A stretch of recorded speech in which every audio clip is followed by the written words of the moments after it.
in my youth, you, of course, raised me on Zig Ziglar and Dale Carnegie and Brian Tracy and all those guys. So many messages coming in. I don't know that I can say, hey, I remember the day you sat me down and talked to me about relationships with people. But somehow it became,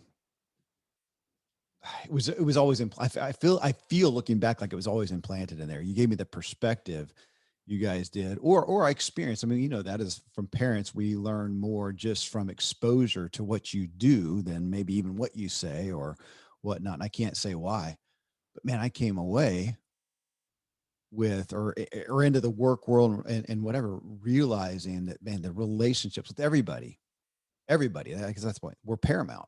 Kind of it's not what you know, it's who you know. And a lot of my life I spent probably not giving myself enough credit for what I knew, but just so grateful for who I knew. And I saw so many things, and you're living that out. We keep talking, you keep bringing it up in conversation today about the benefits of investing in these relationships, but going above and beyond, let's say that, above and beyond, but also, as you just talked about a second ago, you can tell the story if you want to, but of the relationships that you may not see as as Zig talked about in his thing, as the prospect, as the focal point. They're ancillary.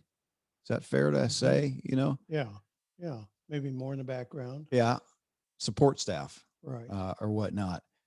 But then how much you benefit if you treat them as well or better even than the main person, and how Hmm. the reciprocity is out of this world. Hmm. Yeah. Over and over again. I can trace so many things that have been significant successes for me now that go back to those unexpected relationships. And people often ask me, how have I kept a brand alive for 20 years as it is now with the 20th anniversary edition of 48 Days? And it's not just the content. I'd love to think it's just that amazing content. And certainly I hope that it's helped a lot of people, and testimonials kind of affirm that. But it goes back to constantly nurturing the relationships. If we come up with a new product, we don't just go out to a cold market and hope they like it. All we do is just seed it in the people with whom we already have relationships. Mm-hmm. Well, so let's hit the term of reciprocity, because that's such a key piece of this that I think people are sometimes prone to try to discount and go, well, you're taking care of people, and it's all to manipulate them to help you, down the road. So if we take over here and say, okay, let's say that there could be no reciprocity, and we say, well, just being kind to everyone is the right thing to do. Now, our buddy Anthony DeMello over here would say there's no such thing as not having self-interest, unless you're psychopathic or not. That it's just mentally unstable. I mean, we all have self-interest too. I don't know, maybe play with that for a second, because you've heard people say that you're just thinking about reciprocity, what you can get out of it, so you're nurturing the relationship for what you can get, and you want to say no, no, no, no. But well, I mean, I can't separate those two, even if it's the right thing to do, and I know it benefits me too. Well, I have a lot of examples of that, but here's one. Last year I was in Chicago and the flight had been delayed going up because of weather. Got up there late. Anyway, then late that night, I had a flight back to Nashville and got on the plane and we sat there and sat there and sat there. And finally, they announced that there was some kind of fuel indicator on one of the wings that wasn't working properly. They were trying to get it fixed. And finally, he came back and said, we can't get it fixed. There are no other planes available. You're going to have to spend the night. Well, you can imagine Oh my the gosh. immediate reaction Yeah. with passengers. Everybody's bent out of shape. You'd think they want to just go ahead and fly with something wrong with the fuel indicators. I mean, it's ridiculous, the responses, but people just naturally go to adversarial responses. So we went inside. The ticket agent was trying to then make accommodations for people. One of Who's getting reamed out by everybody like it's their fault. Yeah. one of the two ticket agents threw her clipboard down and walked out, Oh, left totally. They had to scramble to find somebody else. So it had been a long, long time. And I wasn't pushing. I mean, at that point, the night was gone. yeah. So there was no rush. So I waited patiently, but finally got up. So I talked to the young gal who was taking care of the accommodations, putting people up in the Days Inn or whatever. And I said, I know this has really been tough. I'm so sorry that people treat you like I've observed here. Just being courteous to her. She looked around. There wasn't really many people there at that point. She says, I can get you into the Hyatt Regency. Oh no. She said, if you go outside, give them this ticket. I'll have a ride set up for you. Went to the Hyatt Regency, stayed. She gave me two meal vouchers for meals that I didn't even anticipate needing to eat, but I did. Went and had a wonderful night, restful sleep, back in the morning, flight back to Nashville. No big deal. But I just think, how different was that experience for people who chose to be discourteous and rude to somebody who had no control over that at all? Mhm. So self-defeating. Now, Mhm. was that self-serving? Well, yeah, it was. I mean, it wasn't like I thought I was going to I get was going to better say, it's like you treatment. anticipated, hey, if I kiss up to this lady, maybe she'll give me something better than Days Not at In. all. Not at all. I thought I'd just be another robot in line to sleep in a cot somewhere. But that response elicited that from her. Yeah. When I say support staff, I think of so often, and again, from you, from the things you expose me to, you can tell the measure of somebody by going out to eat with them and see how they treat Totally. the wait staff. But what's interesting to me is we think about that, and you might think about reciprocity. I think about now here. So I'll take a negative side of it. Sometimes I think, look, that person is controlling my food, and Uh-huh. whether it gets spit in, handled correctly. I mean, how would you not treat them with some kind of gravity? Because these days people have so much control over the service you're going to get. So even though I am the paying customer, I should be king, right? Man, what I get at the end of this deal is so dependent on that person. Why? For my own self-interest, not even for something a bonus, but just to get what I hope I will get at a medium level. I'm really dependent on that person, and I am surprised when I see people, uh, you know, what is it? Cut off their nose to spite their face. Yeah. Well, I've got a story in that regard Tell too, me, since tell you me. mentioned No, that. stories are great. Well, years ago, your mom and I started going to a particular place on Friday nights. It was quite a drive from Uh-huh. our house, but it was a unique place that they had a country cooking, meat and three. They had live music and just a simple place. The floor was uneven, the chairs didn't match, but we just enjoyed going there. And I noticed right away that a lot of these people coming in from the county and all expected unreasonable things in terms of time of service. I mean, if somebody has a group of 20 come in, it's going to throw things off a little bit. People who are intolerant, people who are impatient, people who are demanding, people who we heard stories, about no tip left or just Mhm. walking out without paying the bill, demanding their money. I mean, just unreasonable things. How ridiculous is that? So we became known as somebody that the people, the gals wanted to serve. They wanted to get our table and we would tip generously. Well, because of the relationships that we had with those servers, ultimately led to the owner, who we became dear friends with. She wanted to be able to come and sit with us. And we did a lot of talking about business, talking about personal things. For the last 10 years that we went to that restaurant before we moved from the area, we never paid a bill. She refused to have, no matter who was there, whether she was there or not, to have them give us a ticket for our food. We ate free.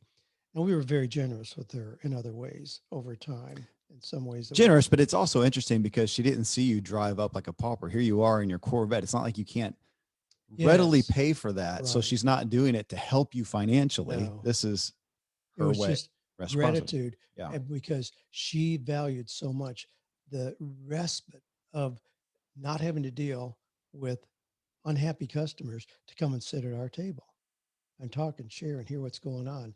And as well, I brought her other ways to improve her business. I was happy to do that, but it started with just simply being kind to the waitresses. Yeah. Well, with going back to the right thing to do as well. I mean, I've heard stories. I don't have some grand one to pull out, but I play so many relational games in my head of, if I'm being videotaped, is this something I'm proud of? Would I be proud to let my kids see how I acted towards this Mm, person? Or if actually there was a movie, there was a harsh movie, Crash. You've seen it. yes. In that, where there's a bad altercation with a cop of lacking character and a woman. And then days later, that same woman's in a car crash and he's there to literally save her. And the the relational hula hoops there to go through with somebody who's been an oppressor who is now Yes. a savior, and to see that and to think about that, if that person, how we tend to think of, the nice Christian stalwart man leaves the church as a deacon and goes to the place to eat, and the server didn't do their job, and that's an injustice. He's not going to leave them a tip. I think, what if you ended up in the car next to this person in a cab somewhere, and they realize, oh, that's you, and the Yeah. tables are turned. They're not a server. Now you're just a pure human being. And it's always amazed me how people will categorize folks, I guess, according to their station in life. Yeah. Well, you made me think of, I mean, unfortunately, it's well known that servers prefer not to work Sundays when the church crowd comes in because they're known for being poor tippers. I mean, how sad is that? I mean, you've worked tables, but I mean, what a sad commentary on people who should be generous and giving and accepting and complimentary of Mm-hmm. those around them. Mm-hmm. Well, so looking at listening to this clip of Ziglar and talking, it really got me to thinking of the benefit of making everyone a fan of yours. But even if we're saying in life in general, but when you look at business and to see people who do that early on, especially if you've done sales. Now, of course, this is a Ziglar show, and it's sales, and hopefully people who have been here long enough, listen to Zig long enough, listen to me talk about Zig, that we have a perspective that everybody's in sales. I like to use the word influence. Is there any of us listening who don't want to have influence over other people, a positive influence my kids, influence my spouse, influence my dad, even influence my listeners, and have influence whether I'm trying to get them to buy or sell something Mhm. anyways. But early on, I realized, and I'm sure it's stuff, I do remember some things that you taught me or had me read something to realize, okay, Kevin, if you're going in to sell to John Doe executive guy, who's your first sale to? It's to the receptionist. That's right. It's to the switchboard operator, even, Or the janitor. or the janitor. Yep. Yeah. And kind of to what you said, here's the, quote, lowly airline, whatever she, was called, Yeah. that had the power to do that. And I realized early on. So my part of my game was, how can I go in and make the receptionist smile? Well, and the word that we used for that then was gatekeeper. How many gatekeepers are between you and where you're going to make the sale? And you treat them like they're just a necessary evil to get to the end, and to realize, man, they can give you the red carpet treatment to get in and make that sale. And they can also close that door. Absolutely. And for people to not recognize that is very short sighted. Immensely. And so when you look at that realm, like Zig talked about, all the people, if you look at them as a team, and now, again, this is whether it's internal. Well, let's go to another side too, because he talks about that. Here's your external, here's your prospects, and all the people combined that are associated there. Now, here's your internal team. I don't even know if you know this, but that's part of my story. Is I have a couple key businesses that I've been involved with that I created back with cycling and then with Free Agent Academy, where I had teams of people, and I suffered from and hurt some people inadvertently, good heart, good intent, but taking for granted the people close to me. Because here's the vision, this is the intent, here are the people we were serving. That was my sole focus, and I just expected everybody to do it. Now, nobody would go back and go, "Gosh, Kevin was unkind or well, I was going to say uncaring, but maybe they would. That we didn't get his attention, and it's really the converse of what I hear people like Brian Dixon with what's the book title? Start with your people. Start with your people. Yeah. Yes. And recently Charles Koch and Brian Hooks with Believe in People. Same thing, coming back to the people that they're, and I did not. So I can sit here with a testimony and say I did not take care of completely. I mean, now the people, they would say that, my gosh, they lots of positives about me, but to what they did, I did a lot of taking for granted, and I can do that. Maybe sometimes, I've even had the propensity to do that even in my home, that we're focused on this external serving and don't take care of. And now it's blatant to me. I see that in other people, and I regret how I've done that in the past, but still not looking, as Zig talked about, at the whole, everybody in essence. But even if we want to look at business, man, everybody We're back to the body of Christ. Who's more important, the head, the hand, the foot? Mm, they all are. Yeah, Yeah. absolutely. And the Yeah. Speaking of the church reminds me of another story. But as you know, I started the 48 Days message as a Sunday school class. No intention to turn that into a book or a business. It just grew because people started coming with questions about these inevitable transitions they were making in their lives. So I was teaching that. I had no curriculum. I was just creating things in advance, walking people through. And somebody came from Florida, stopped in at the church where I was teaching that because he knew that we had that going on, a class called Career Mhm. Transitions. And he said, I'd like to do something similar at my church. And I said, well, we don't have a curriculum. We don't have a book for that. But the guy that teaches is Dan Miller. Why don't you just talk to him? And he was like, wow, would he be willing to do that? And they said, well, yeah, we sure he would. So he called me and I said, well, if you're in town, why don't you just swing by my office? I said, I'll show you anything I've got that might help you in that. So he did. Didn't know the guy at all. Came by my office. He was in town because his wife was getting some specialized vocal treatment at Vanderbilt University. So he came by, we chatted, had a great time. I said, anything I can do that would help you. If you want to just take all my notes that I've laid out in these 10 series, you're welcome to that. And he's like, really? I said, sure. Why not? Just go ahead. Before he left my office, he became the very first ultimate coaching client, the coaching packages I have today, $4,800. In our conversation, came out that he had just recently sold his business for $18 million. Goodness. He had dropped out of school in the 10th grade. He felt like he was going to be exposed as this kid didn't even graduate from high school. And in the knee jerk reaction was he probably ought to just buy another business. I coached him through that process. And he tells people I saved him millions of dollars because he became a consultant for other businesses. But we developed a very close relationship. He introduced me to his church in Lakeland, Florida. I did multiple workshops there, was opened up into his denomination, the Assemblies of God. I estimate that I probably made $200,000 in presentations Wow. that I did from that connection that started with sharing openly my Sunday school notes with Yeah. this guy. Yeah. Yeah, that's it makes me think of the if we go to sales specifically of having the client. I've had this before where you realize, they're not really a good fit for the product or service.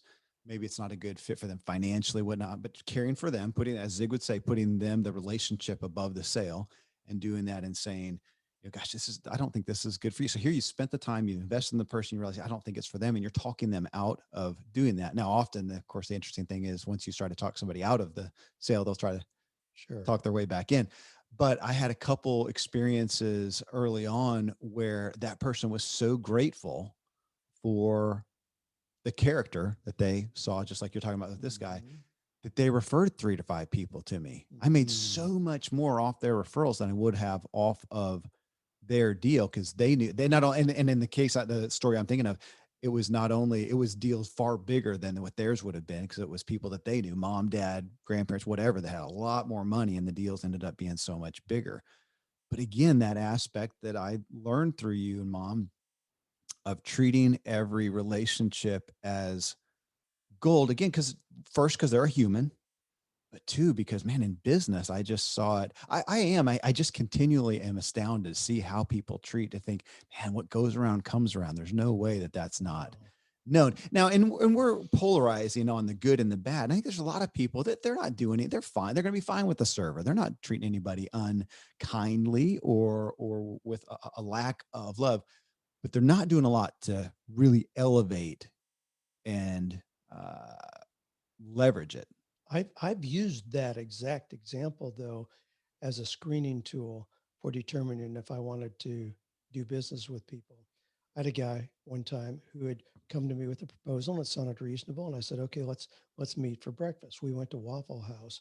I was appalled at Oh, his treatment of the waitress, and it made my decision instantly. There is no way in the world I would do business with this guy. It reminds some of the old stories about J.C. Penney and people like that in the interviewing that they did. But that's a real key into somebody's character to see how they treat people who may not have any ability to really benefit them. yeah. There's some quote like that that you can tell somebody's character by the way they treat someone else who can't do anything for them, something to that. I'm Sure there is. paraphrasing it If badly. there's not, we'll make it our Okay, quotation. that's we just did that today on this show.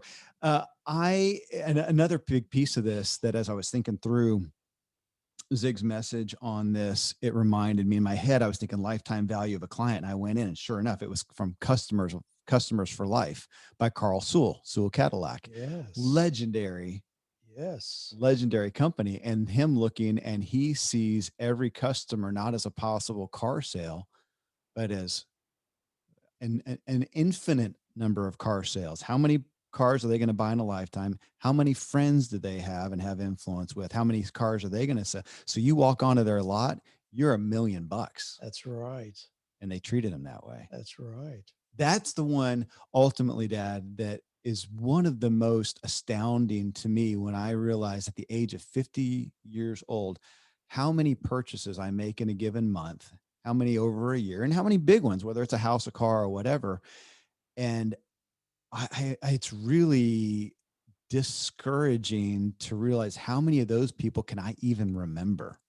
I haven't gotten a follow up from them. I got nothing beyond the norm. The effort that was made, the marketing dollars that were spent to get me to make that purchase, and that's it. It was once it was done, gone.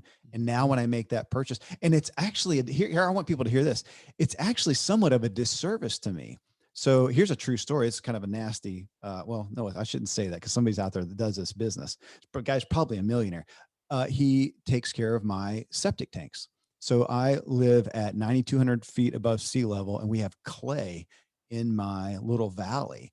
So I spent $23,000 on my engineered septic system. It's got two 1,500-gallon tanks All right. up there. And it's our own system, man. Things go bad and it's bad. So I had a problem years ago, came and had it taken care of. Last year, I think it was, something wasn't working and I remember the guy I used. I remember I liked him. I just flat out could not come up with it. Couldn't come up with the information. Couldn't. And sitting here wondering, I wish I'd have kept his information, but why didn't the guy not, why did I not ever hear from him? Just like you do your tires, if you're getting your tires, new tires, you would hope that in most, I think places these days keep up with you and say, hey, it's been this amount of time. You might want to rotate balance and they're hoping to get your business again. Well, this guy didn't. Finally, anyways, I got a hold of a guy. I think I got a hold of a guy. He came out and I took his information and I kept it actually I tacked it up somewhere where I knew I could find it again when I need him because I can't count on them to keep up with us. So if you're out there with a product or service, not keeping in touch with this person as a lifetime client, I think these days with us being barraged with so much and so few people doing follow up, it's a service to people to keep in contact with them for their lifetime value. Yeah, absolutely. And it's so easy to do what you described. Dramatically more today. Yeah. And it's so much less expensive than what most people do in marketing. They purchase expensive marketing, be it billboards or yellow pages or Facebook ads or whatever it is. Whereas if you just, I really have never had a marketing budget for my business because it's so easy just to nurture relationships based on people who have come to us, people that we can help, and to see their response. When I just came out recently, as you know, with the 20th anniversary edition of 48 Days to the Working Lab, and I told my team, and they said, "Well, you need to do a bunch of podcast interviews," which I really believe in, and I love this kind of stuff and the exposure that it gives. And I said, "Okay, I'll agree to do 48." My magic Mm. number. I said, "I'll do 48." So I sent out 50 packages to people with multiple books and a note in there and said, if it would serve your audience well, or somebody I could connect with, I'm be happy to Right. do an interview. I had out of those 50 I sent out, I had 36 bookings Mm. immediately. 36 said, "I'd love to have you on." And a lot of those were people with audiences, but those are because they're people that I've maintained relationships with. I see them at conferences. We go to lunch together. I send them gifts. I text them, say, "I'm thinking about you. Hope you're having a great day." Just those kind of things. So I had no dollars involved at all, and yet was able to launch that in that way, and did the rest of them very quickly as well right after that. Well, so let's talk about that though, the nurturing. Let's talk about the proactive nurturing like that. So we kind of covered reciprocity, and I hope people are not having a problem with the idea of in a perfect scenario, we would all treat everybody like they were Jesus, no matter who it is, to use an avatar there to treat. Of course, I mean, that's the biggest message and the biggest thing that could possibly come out of the show is Now we there's would treat people like we were Jesus or no, like like they they were were, like Jesus. they were, like he was sitting at their table. We Yeah. treat him with reverence and awe and utmost Well, respect. it's easy to move too. We'd treat people like he would treat them. That's a pretty Well, big either I motto guess too. you can go either way. Okay, All take right. take the person. How about this? To everybody, take the person you most respect and most revere, and how would you treat them when they came to the door? Would you open the door and go, "Oh my gosh, it's so great to see you," or would you open the door and go, "Oh, it's you," or "Come on in"? And sometimes, often, it is as I attested to that I've had some history of not treating with enough reference on all the people closest to me. So just what you said there on the podcast, the last time that I had you on a show, it was like a month, 2 months ago, whatever it was. I had you on a show. We were my dad. I had you on the show, and it was a great show. And days later, I get a box of chocolates from Askinosie Chocolates from you, and it impressed me because I'm thinking, you're my dad. Really, you're gonna but you're also smart. And I saw you did that. And of course, I think that one of the first things I did was to post about it or something. So I gave you exposure, you in Mhm, 48 days exposure. mhm. It helped. Let's hit that. I did that right there. You got exposure there. It did help, even though you are my dad. It always helps to stay top of mind. Yeah. We know that. I mean, you can have, I'm again often surprised at myself for somebody who had such a massive impact on me. Take, whatever person it is, and then just realize I just have not thought about them in 6 months or 8 months or whatever. And then something will happen and I do, and they'll get back on my mind and I'll talk about them again and give them thousands of dollars worth of exposure by mentioning it on my show. But we don't tend to stay top of mind. You did that. It stays, top of mind, and the Yeah. chocolates are around, and I tell the story and it goes on. And I'm just looking to go, whether there's that. Thank you. I'm grateful for your love. It's also smart. It's also Yeah. smart. And and here I Yeah. am talking about it again. And There you're you on the go. show, Yeah. again, the things that we don't realize how they build on that. So talk about that. I want to talk about that. Let's call it, I don't have a definition for it, but the proactive nurturing of a relationship that, could help you or is going to be in your, best favor. You talked about here in, I'm sure you've got lots of stories of that to tell, but you talked about the one that you experienced here. We're sitting in your Florida home and you worked with a realtor. So here's a realtor, you're giving them the chance to make a lot of money. So they're your, They did. We purchased a home. yeah, but they're there to do the work for you. Right. Why would you, it's not a relationship. They need to be nurturing you. It's a one-way relationship, right? Ah, well, that's interesting that you mentioned that because had the luxury of looking over a long period of time. We love coming down here to Florida anyway. So we just took advantage of looking long before we really were ready to do anything or serious about doing anything. So we spent a lot of that realtor's time. I'm grateful for that.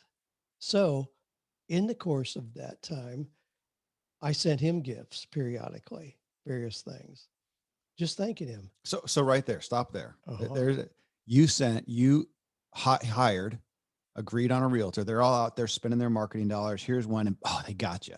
Right. Their marketing dollars, and you responded and said, "Yes, I will agree to let you represent me." They now work for you, and you Yes. bought them gifts. I bought him gifts repeatedly because I frankly was a little embarrassed about the time I was Mm. spending of his, even though sure he gets compensated with a commission, a healthy commission if we buy, and we did. We knew we were going that direction, but even in that period of time, I did. Here's another piece of that, and he was extremely grateful. But now, yeah, we've sent him half a dozen other people because of the quality of his character in working with us, his patience and competence. So we've sent him multiple people. But here's another story within that was kind of interesting. So we came down here one time and we found a house, and I really just was immediately in love with it. Had a beautiful, beautiful office, swimming pool, the things we were looking for. And I had done nothing in preparation for that. So I contacted a person at a mortgage company and I said, And it was somebody that I knew, but I hadn't talked to in probably 10 years. And I said, I'm down here in Florida. I want this house. Boom, what can you do to make this happen? He went to work immediately. I mean, immediately. Over a 24-hour period, we were going back and forth, back and forth. And I told him how I wanted it to work. And ultimately, he came back and said, there's no way I can make this work. There's no way I can make it work under the terms that you're talking about. I said, okay, that's cool. I said, I'm disappointed, but I understand. Boom, that was it. The next day, I sent him a gift Mm. and a note. He went online immediately. He was blown away. He said, I've never had somebody thank me, let alone send me a gift, when I wasn't able to help them in their favor. And I said, you've got to be kidding me. I said, how many years have you been doing this work? He said, I've been doing this for 21 years, and you're the first person that has ever thanked me when the outcome wasn't what they wanted. I thought that's nuts. He spent his time, he diverted his attention immediately on my behalf, had his team working on it, invested time and energy and all that. So it didn't come out to my favor. I'm just going to walk away with a chip on my shoulder. Wow. I hope I'm never guilty of that. Well, and I do want to make, I want to clarify or bring attention to the aspect of here we are talking and I'm in essence, you brag about some of these stories and you're doing that. And we could look at that and go, that's great. Dan's Mr. Altruistic. Hopefully so. Now I know your heart. I know your heart that you do, want to take care of people. But over here, you could also be envious of Dan, who seriously, he gets the red carpet rolled out everywhere. Like he's mayor of the world. And well, no, I'm saying that as a good thing though, that I Yeah. see that. Yeah. I said, well, why? It's not happenstance. You've done these things and it is in your favor. I want people to not miss that. So if they're in sales and in life and feeling like how many people think that I get the short end of the stick? Well, what are you doing to help yourself get the long end of the stick? And with that, with a realtor or somebody like that, there are so many people that we end up being dependent upon for the things that we want. I mean, I can't go and just, it's hard to buy a house by yourself. You get a realtor. Would I like preferential treatment? Yes. I'm usually, as a very impatient person, by nature, I want attention right now. Well, then, Kevin, what should you be doing to help give yourself a better chance at having the attention from somebody like that to say, when I, ask them to jump and they say, well, how high? Well, you're doing those things. I see the payoff is dramatic and you see it happen over and over and over. And what if it only happens 1 out of 10 times?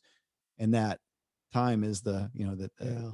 This is a tough issue as you're kind of laying it out here because it could be seen as really manipulative if we're not careful.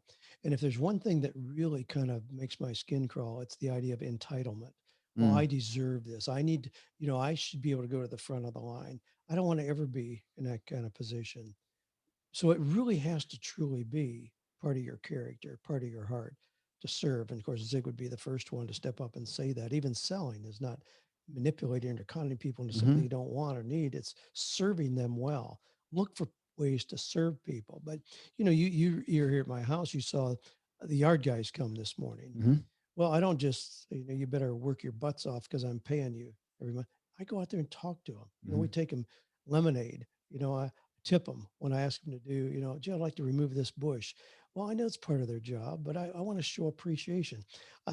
They allow me to practice my Spanish on them, which which I consider a real gift. And Yeah. they're thrilled that I'm taking the time to learn Spanish so I can talk to them in their language as well. But to me, it's just a natural part of being a person that I want to be, being recognized as a homeowner, that they are able to serve in the work that they do. Mhm.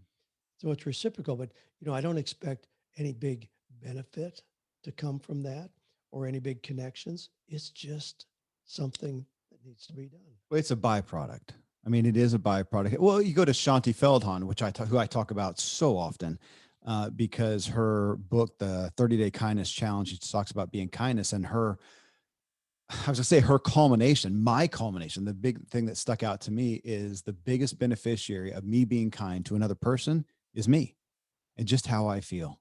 There you go. I'm a happier, Absolutely. more peaceful, fulfilled person when I feel like everybody's out for me, everybody's good, than to think the opposite. And we are in a cultural time as of today, the last day of March 2021, where I have not ever experienced culturally as much blame and accusation and victimization Wow. from the culture at large. And that's, the media puts out, and if it bleeds, it leads. And that's what's bleeding the most right now.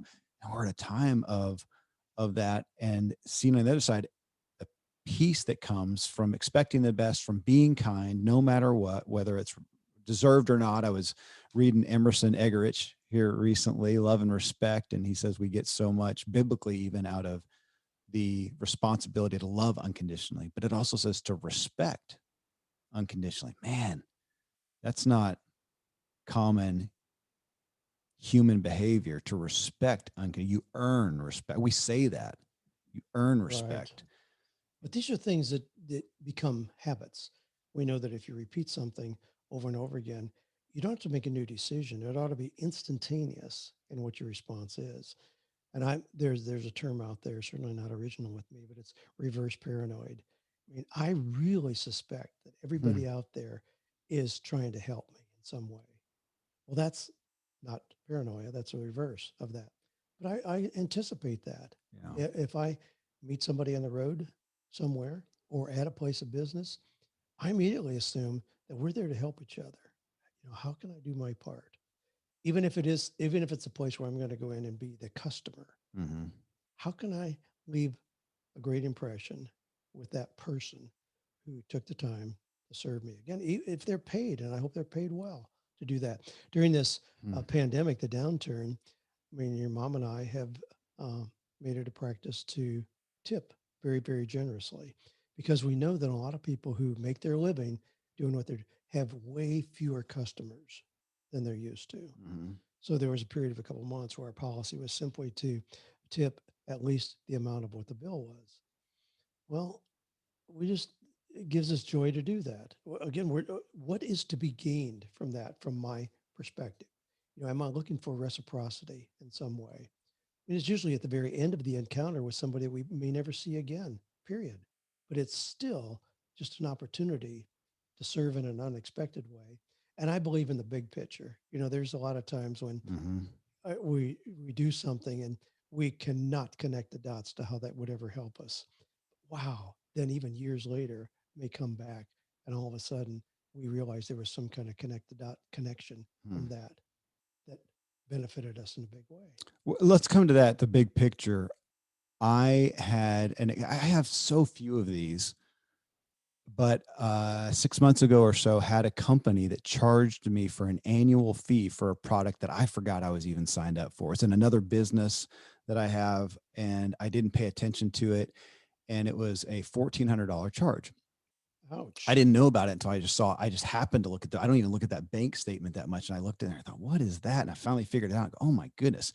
So here it is. And I knew that they could go back, one, and see that I had not used it. We had not logged in over a year.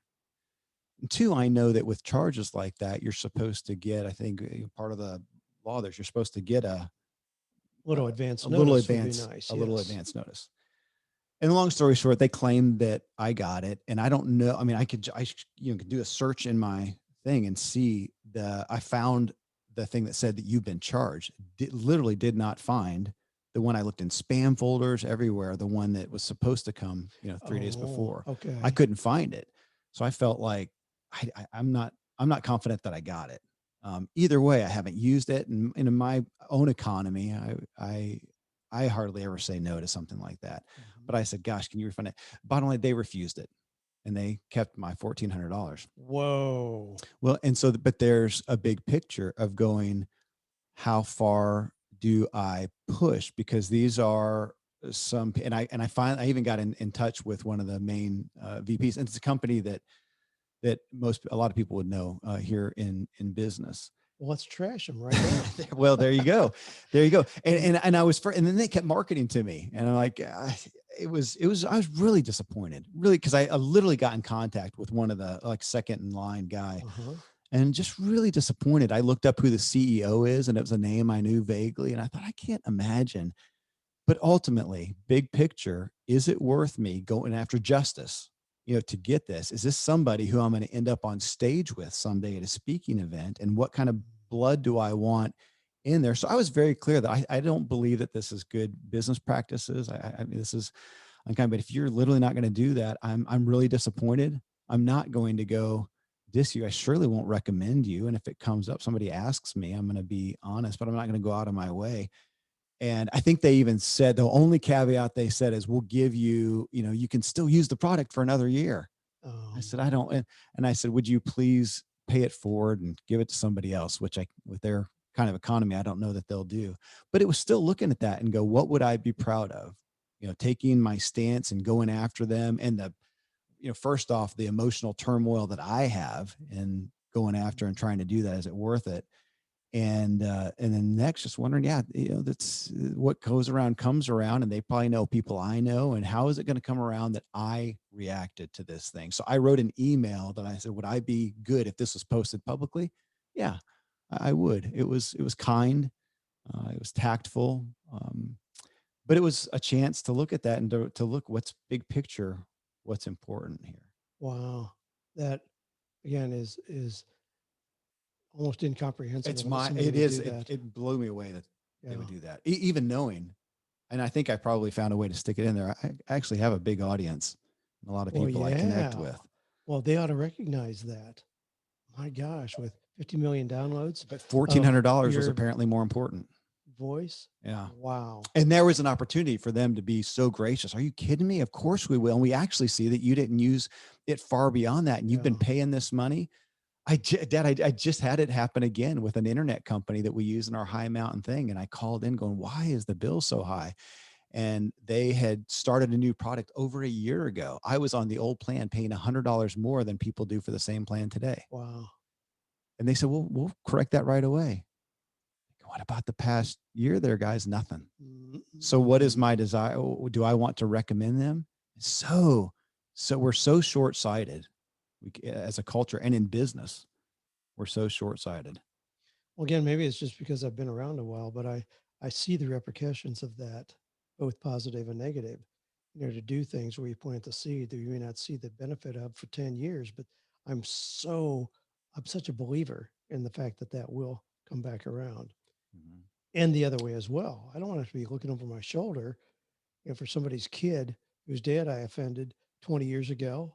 I don't want to live like that. Yeah, true. Well, again, what comes around, to this, just I think what this got me dwelling on again is just there's an opportunity to love someone and benefit from them in every single contact. I have somebody coming on the show pretty soon. I haven't talked with her yet. Erica, I don't know if you say the last name, Dewan, but her book is she's a body language expert, and it's about digital body language, how Uh-huh. much of our relationships happen online. And I'm aware of that. And we hear a lot of people talk about, oh yeah, when so-and-so texts them, don't let it wrinkle you wrong. They just kind of, text really bluntly. They're not really like that in person. And I have met those people thinking on text, I'm thinking, man, this person is not the most Mm. gracious person. And you meet them in person and they really are. So they really just look at it and go, well, it's just a quick tool. I'm not going to put a lot of effort in that. But Just man, happen to have the caps, all caps on accidentally. yeah, Yeah. yeah. Or it sounds like you're screaming at you. Oh, I didn't mean anything by that. Real blunt and bottom line, almost kind of like the perspective that we see with people who will act in a certain way negatively in a car that they would never do if they were face to face, with you. Mhm. So this lady is talking about, that's why I wanted her on the show. She's talking about how digitally we do that and we Mhm. reap the rewards or the negative consequences of how we do that and how to get those feelings of grace, love, care across digitally. But again, looking at every single relationship, and I literally have gotten to where I just kind of play a game and go, man, I don't know where the connections are, but it is absolutely, there's no way it's going to hurt me to pretend that everybody is somebody, act towards them somebody I revere and respect. And the stories of my own life and others of how it comes back to benefit you so often are just astounding.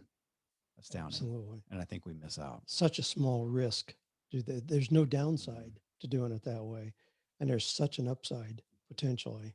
It just makes no I sense. think that's the muse for me for everybody to take from this thing, to think about how are you viewing the world? How are you viewing people? How are you viewing the culture right now? And are you getting the short end of the stick? Are you not making the sale? Are you not getting the loyalty? Are you not receiving the trust?